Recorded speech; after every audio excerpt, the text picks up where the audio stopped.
Based on the design of your restaurant and how it operates, a great way to deal with food surplus or potential food waste at the end of the day is to partner up with either NGOs or charities locally that are able to use the food right away that you give them to be able to feed people in need.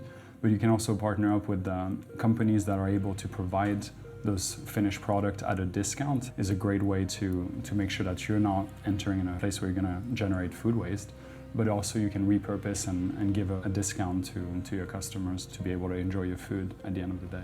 So in our case at Treehouse, we make all the food to order, so we actually do not generate very much waste in terms of food, because the food will be reutilized and reused by its life cycle. So we generally do not create food waste because we do not create finished product.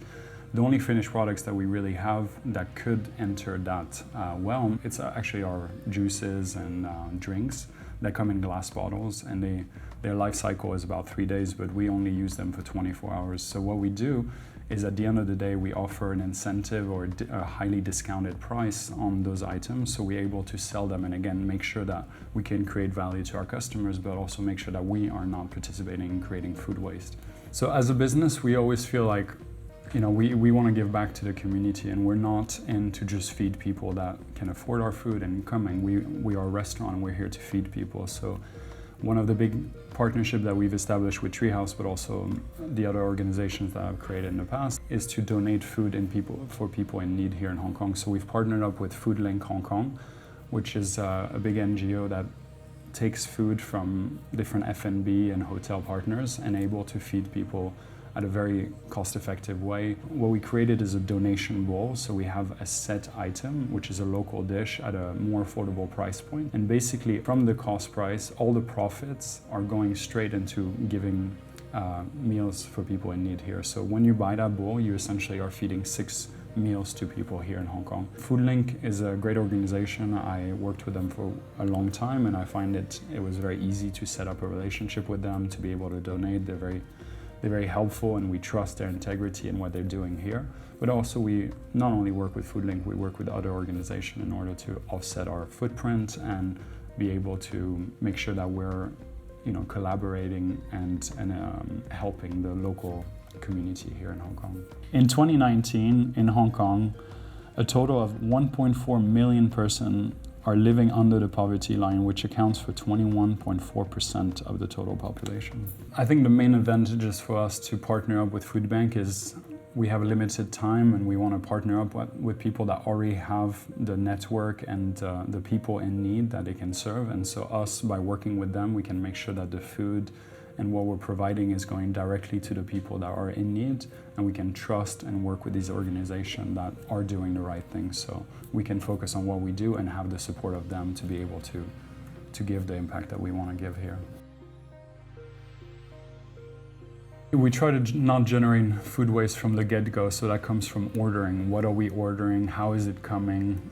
Are we going to use the whole vegetable? Are we going to use the whole item? And so that's very important to order and project what we need for the next day, so we're not over-ordering, because again, having some ingredients that are sitting in the restaurant is not a good idea for us to create waste. So first step is the ordering process. Once we receive it, is to make sure that we're using everything that we can, and that we're not throwing any root or leaf or any other parts of the vegetable that is not going to be used. So we're going to make sure that everything is from the whole ingredient used entirely.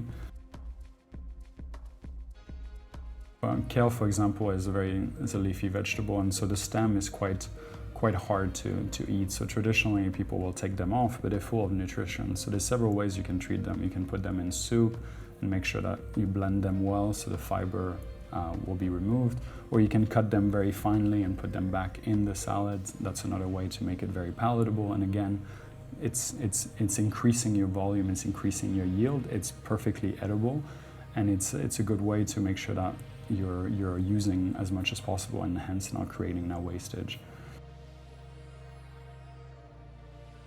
Of course, the biggest key to keeping food waste to a minimum is to train your team and make sure they fully understand why they're doing it and how important it is. And it's not just a company policy, but it's just a mindset and the mission of the company to make sure that we're not wasting anything unnecessarily. So going through the food waste bin and making sure on a daily basis that all the items are being used, nothing is being wasted that could be reused. And also educating our customers on the other side to make sure that, instead of throwing their waste, they're encouraged to have a lid and they can pack it and take it home, or they can encourage to not, if they feel like they're eaten enough, that again they can use that food that is perfectly edible for another meal or another day. And so our team is there to make sure that they're not just throwing food waste and things that could be used in our bins right away. So that's an important part of our team supporting the customers to make sure that they use the full ingredient.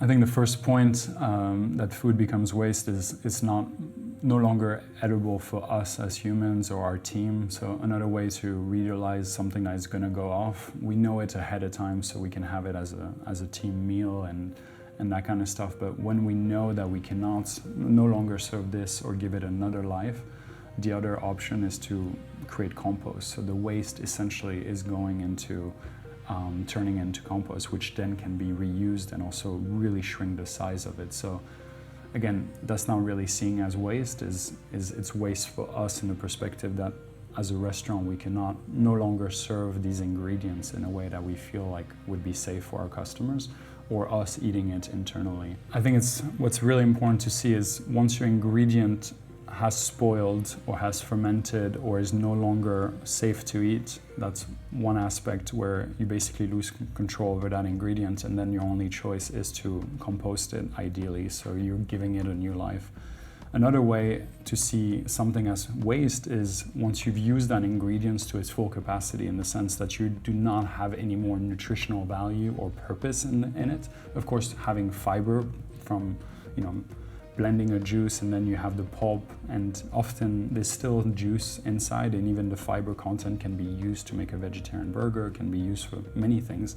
But once you've used that pulp, maybe there's no longer a use for it. So just see it also the nutritional value left in food, because originally in food is nutritional value. It's there to feed you and to help you regenerate your body. So it's very important to make sure that once food has no more nutrition, it's no longer something that we would consider to be able to use, so it would be a waste.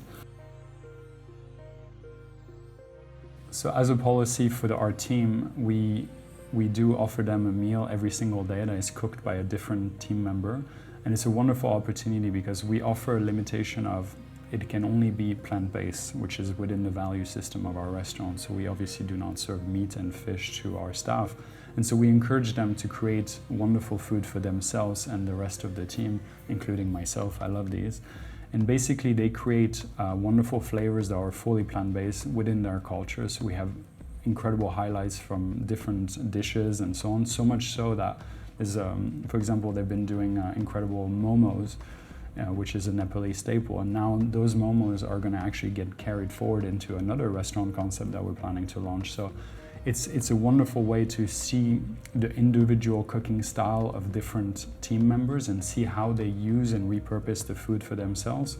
Of course, they have budget allocated for what they use, but also they can use some of the surplus food on other areas that were for customers. And on a daily basis, they learn how to create these meals. Any leftovers can be reused for the next day and worked on to a new dish.